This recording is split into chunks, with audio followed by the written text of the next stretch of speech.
Hello friends, welcome to home food recipes. આજે આપણે બનાવીશું દિવાળી, રક્ષાબંધન જેવા કોઈ પણ વાર તહેવાર ઉપર બનાવી શકાય એવી કાજુ અને પિસ્તાથી બનેલી એક રોયલ અને ટેસ્ટી મીઠાઈ. તમે જોઈ શકો છો આ મીઠાઈ દેખાવમાં કેટલી સુંદર લાગે છે અને ખાવામાં પણ એકદમ ટેસ્ટી છે.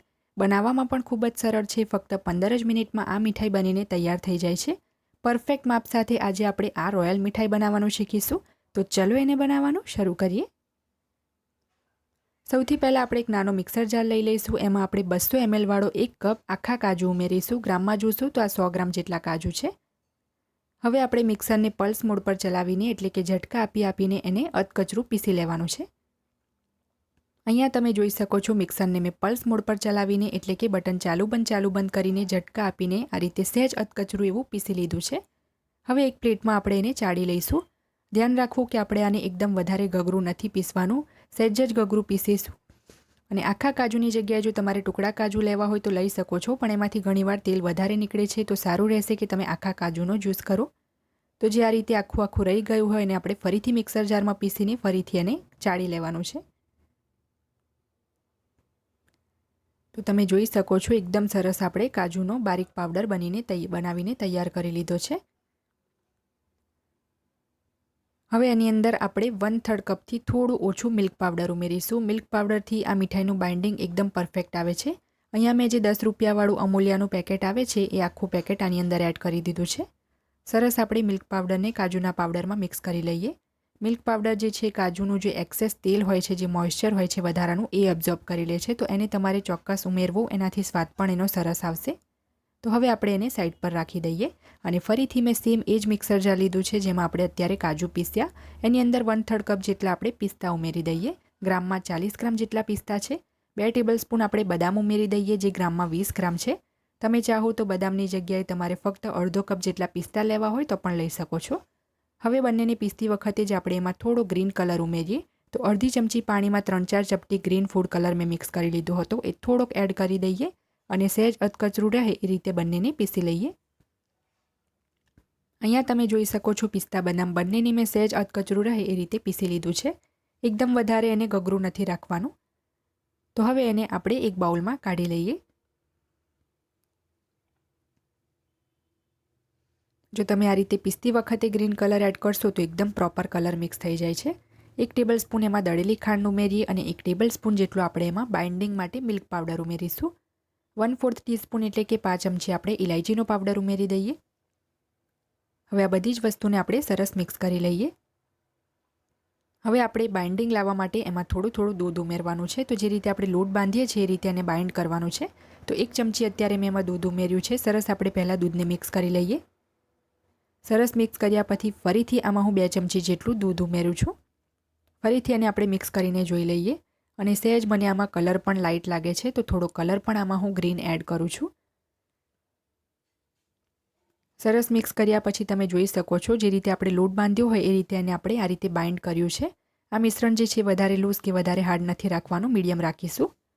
હવે ગેસ ઉપર મેં એક નોનસ્ટિક પેન ગરમ કરવા મૂક્યું છે. એમાં આપણે 1/4 કપ એટલે કે 50 ગ્રામ જેટલી ખાંડ ઉમેરીશું.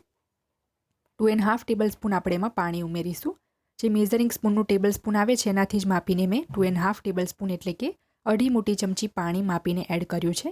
પાણી બિલકુલ પણ વધારે ના ઉમેરવું, નહીં તો આ મીઠાઈ પ્રોપર બનતી નથી. તો ગેસની ફ્લેમ મીડિયમ રાખીને ખાંડને સતત હલાવતા રહીને પહેલાં આપણે ઓગળવા દેવાની છે. 1 થી 1.5 મિનિટ મીડિયમ ફ્લેમ પર હલાવ્યા પછી તમે જોઈ શકો છો ખાંડ આપણી સરસ ઓગળી ગઈ છે, પણ આપણે આમાં એક તાર બનાવવાનો છે.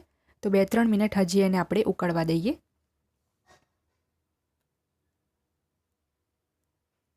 2 મિનિટ મીડિયમ ફ્લેમ ઉપર કૂક કર્યા પછી તમે જોઈ શકો છો કે ખાંડની ચાસણી આપણી સરસ ગાઢી થઈ ગઈ છે.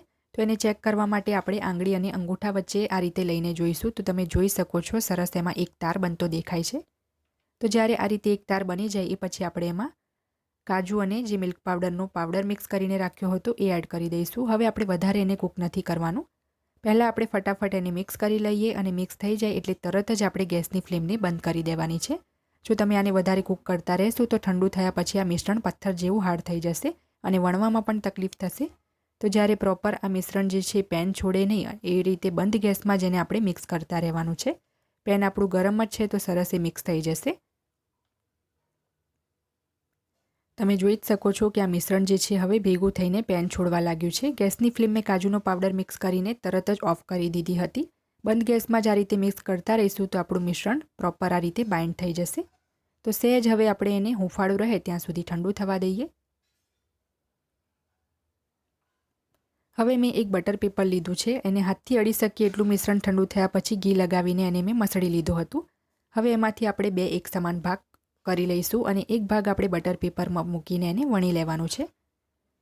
તો વેલણને પણ થોડી મેં ગ્રીસ કરી લીધી છે અને આપણે મીડિયમ પતલું એને વણી લઈશું.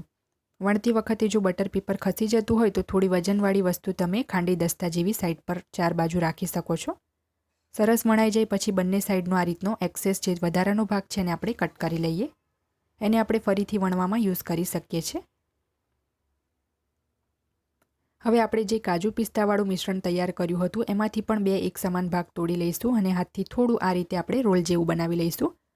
બટર પેપર ઉપર પણ તમે જો ના ફાવે તો આ રીતે રોલ કરી શકો છો. હવે એને કાજુવાળા મિશ્રણ પર મૂકીને આપણે બટર પેપરની મદદથી જે રીતે તમે વિડીયોમાં જોઈ રહ્યા છો એ જ રીતે રોલ કરતા રહીને આગળની તરફ લાવવાનું છે. થોડો રોલ કરી લીધા પછી બટર પેપર છોડાવીને જોઈ લઈશું અને ફરીથી થોડો રોલ કરી લઈશું.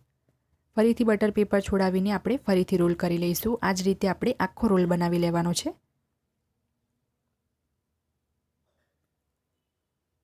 તો આ રીતે આખો રોલ બની જાય પછી હાથથી આપણે ફરીથી એને આ રીતે થોડો રોલ કરી લઈશું અને સાઈડ પરનો જે વધારાનો થોડોક એક્સેસ ભાગ છે એને આપણે આ રીતે કટ કરી લઈએ કારણ કે ત્યાં સ્ટફિંગ બરાબર નથી હોતું. આ જ રીતે બધા જ રોલ બનાવીને આપણે તૈયાર કરી લેવાના છે. તમે ચાહો તો એકાદ કલાક માટે આ રોલને ફ્રીજમાં રાખી શકો છો સેટ કરવા.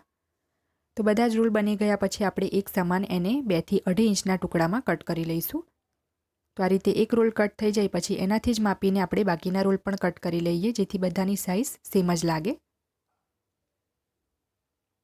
તો હવે આ રોલને આપણે સિલ્વર વરખથી ગાર્નિશ કરી લઈએ. વરખને મેં નાના નાના ટુકડામાં કાપી લીધું છે જેથી સરળતા રહે લગાવવામાં. તો બધા જ રોલને આપણે આ રીતે સિલ્વર વરખથી ગાર્નિશ કરી લઈશું. જો તમને ના ફાવે તો વરખને હાથમાં પકડીને પણ તમે આ રીતે લગાવી શકો છો. એકદમ ટેસ્ટી મીઠાઈ લાગે છે આ દેખાવમાં અને બનાવવામાં પણ એકદમ સરળ છે. તો તમે ચોક્કસથી આ રેસીપીને ટ્રાય કરજો. જો ફ્રેન્ડ્સ તમને મારી આજની આ રેસીપી પસંદ આવી હોય તો મારા વિડીયોને લાઇક કરી શેર કરી ચેનલને સબસ્ક્રાઇબ જરૂરથી કરજો. પાસે આવેલા બેલ આઇકનને પણ દબાવજો જેથી તમને મારા દરેક નવા વિડીયોની નોટિફિકેશન મળતી રહે. અને જો તમારે મારી આ જ રેસીપી હિન્દીમાં જોવી હોય તો મારી હિન્દી ચેનલ ઉપર જઈને જોઈ શકો છો. જેની લિંક મેં વિડીયોની નીચે ડિસ્ક્રિપ્શન બોક્સમાં આપી છે. તો મળીએ નેક્સ્ટ વિડીયોમાં. ત્યાં સુધી આવજો.